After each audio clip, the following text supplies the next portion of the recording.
तालिबात की जानिब से अपनी क्लास फेलो पर तशद्दुद का मामला। डीसी लाहौर ने स्कार्सडेल स्कूल की रजिस्ट्रेशन मुअत्तल कर दी। डिप्टी कमिश्नर लाहौर मोहम्मद अली ने अफसोसनाक वाक़े से मुतालिक इंक्वायरी रिपोर्ट की रोशनी में फरीकैन के दलाइल सुने। स्कार्सडेल स्कूल के मालिक जाहिद अली अकबर और प्रिंसिपल रोमोल डेल्टा ने अपना मौक़िफ़ पेश किया। ताहम तशद्दुद करने वाली तालिबात के वालिदैन वाक़े पर अपना तहरीरी जवाब जमा कराने पर नाकाम रहे।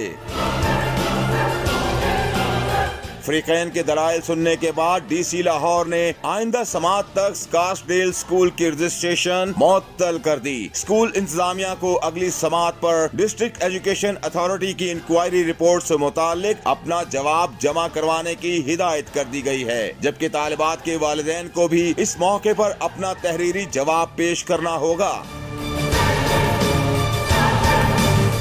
डिस्ट्रिक्ट एजुकेशन अथॉरिटी ने वाक़े के हवाले से अपनी इंक्वायरी रिपोर्ट में स्कार्सडेल स्कूल की रजिस्ट्रेशन मुअत्तल करने या 6 लाख रुपए जुर्माना आयद करने की सिफारिश की थी।